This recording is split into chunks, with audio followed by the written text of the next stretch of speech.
और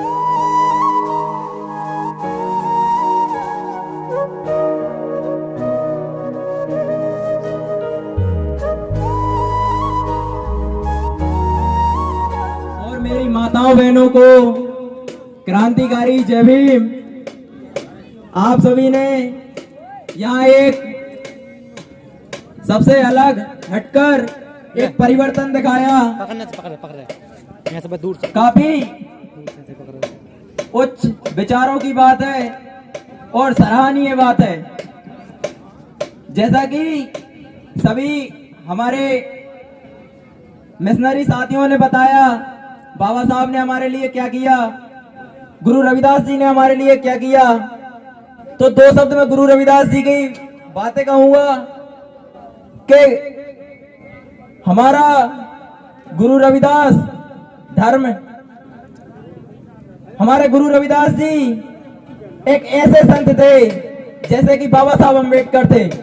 जिस प्रकार से बाबा साहब अम्बेडकर ने 32 डिग्रियां और 9 भाषाओं का ज्ञान लिया था और विदेशों से पढ़ाई कर भारत आए, उसी प्रकार से हमारे गुरु रविदास जी के पास इतनी उच्च कोटि का ज्ञान था कि सिकंदर लोधी के अत्याचारों से, एक बात आप जरूर याद रखना मेरे समाज के लोगों, मेरे भाइयों, इतिहास गवाह है कि हर किसी जाति के लोगों ने अपना सिकंदर लोधी के डर से चमड़ा निकालना तो स्वीकार कर लिया था, जेल जाना तो स्वीकार कर लिया था, लेकिन कभी दूसरा धर्म ग्रहण स्वीकार करना मंजूर नहीं किया था।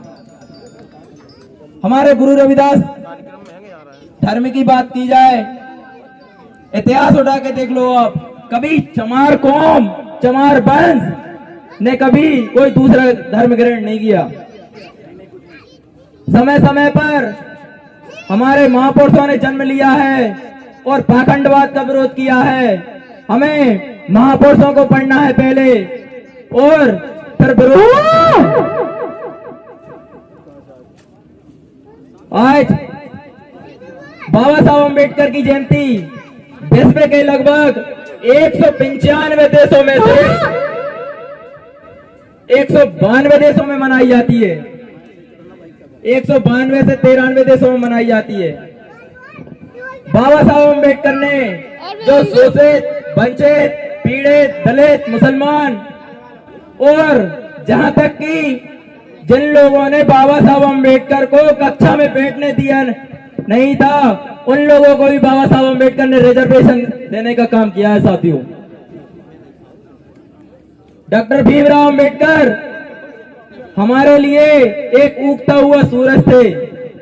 अब ये तो आपको पता चल गई कि रविदास जी ने हमारे लिए क्या किया था, बाबा साहब अम्बेडकर ने हमारे लिए क्या किया था, ये तो आप अच्छी तरीके से जान गए। लेकिन अब आप अपने बच्चों को बताओ कि हमें, जिस प्रकार से बाबा साहब ने बोला था कि गांव को छोड़ के हमें शहरों की तरफ चलना है और शहरों को छोड़कर हमें विदेशों की तरफ चलना है, तो हमें जो गांव की संपत्तियों को बेच के हमें शहरों की तरफ चलना है। संपत्ति से बेचने का तात्पर्य ये नहीं है कि अपनी पूरी संपत्ति बेच दो और लग जाओ चाय कछू में। हमारे कहने का मतलब सिर्फ यही है कि अपने बच्चों को शिवराज सिंह के बेटे के जैसी शिक्षा दो। उसका बेटा कार्तिक चौहान विदेशों से अंग्रेजी की पढ़ाई करके आ रहा है और तुम्हारा बेटा यहाँ हिंदी मीडियम नहीं सीख पा रहा है, और जब वो अंग्रेजी बोलेगा तुम्हारे बेटे से, तो वो तुम्हारे मुड़ा हिंदी को भी नॉलेज नहीं है और इंग्लिश को भी नॉलेज नहीं है। तो वो बात थोड़ी कड़क शब्दों में हो सकती है, लेकिन सच्चाई यही है। हमें हमारे बच्चों को, अगर एक गांव से किसी अहरवार का बच्चा, किसी जाटव का बच्चा, किसी कोरी कुर्मी पंथी का बच्चा यदि शहर पढ़ने जाता है, तो उसी की संगत में हमारे बेटे को भेजाओ। और बाबा साहब डॉक्टर भीमराव अम्बेडकर जी, मान्यवर कांसीराम साहब, बहन कुमारी मायावती जी, सावित्रीबाई फुले, इन लोगों की विचारधारा पे चलाओ, क्योंकि महापुरुषों ने जो किया वो किसी ने हमारे लिए नहीं किया।